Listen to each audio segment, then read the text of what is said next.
शौचालयासाठी मी कितीदा ग्रामपंचायतमध्ये बोललेली होती, पण ते काही शौचालयाचं काम करताच नाही.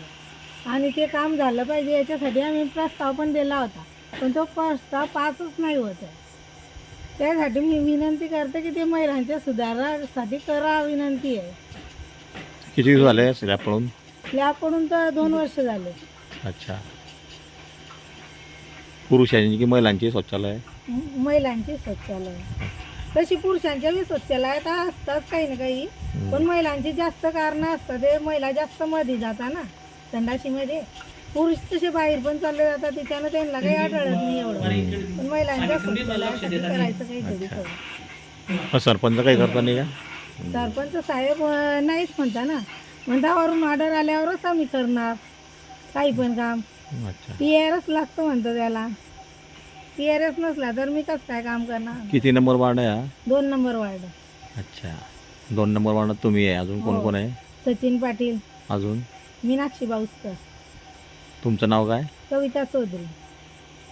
डस्टबिन हे प्रशासकीय महिला गणपती व्यवस्थापन जो प्रोजेक्ट आहे, त्या प्रोजेक्टमध्ये डस्टबिनाचं सर्क्युलर आहे. म्हणजे तो प्रोजेक्ट पूर्ण दाखवा तो प्रोजेक्टचा. आम्ही तुम्हाला 1 महिना झाले ते प्रोजेक्टची पत्र मागतोय. तिथे प्रोजेक्टचं पत्र दाखवा आम्हाला. ते पत्र सुद्धा दाखवू शकत नाही सरपंच. कुठे दिलं तुम्ही पत्र? सरपंच तुम्ही खोटं बोलताय. तुम्ही मला फक्त नळ कनेक्शनचं इन्स्ट्रुमेंट हे दिलेलं आहे बस. त्याच्या व्यतिरिक्त तुम्ही तुम्हाला दिलेलं नाहीये. आम्हाला आमचे राजीनामे घ्या आणि सिग्नेचर मारा आणि रिसिप्ट द्या. आम्ही आजपासून आमचा फुलगाव ग्रामपंचायतीची एक काळी मोडत संपवणार नाही. आणि याचं तुम्हाला जनतेला विशेष ग्रामसभा लावून याचं उत्तर द्यावं लागणार आहे की 2 सदस्यांनी, एकाच वार्डातल्या 2 सदस्यांनी का राजीनामे दिले. आम्ही त्याचं नमूद केलेलं आहे.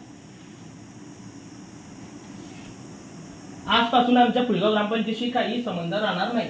आम्ही फक्त जनतेसाठी राजीनामा देत आहे, कारण विकास कामावर 2 नंबर वार्डात होत नाहीये. जनता मलाच बोलते ना, तू मला बोलते. आज आम्ही रात्री 2-2 वाजता, ते लेडीज असून सुद्धा 2-2 वाजता गावात त्यांनी त्यांचा 2 महिन्याच्या काळात किती दिवस ग्रामपंचायत बरं, ते प्रशासकीय बाब आहे. ठीक आहे. तुमच्या सांगण्यातून 15 दिवस थांबतील ते.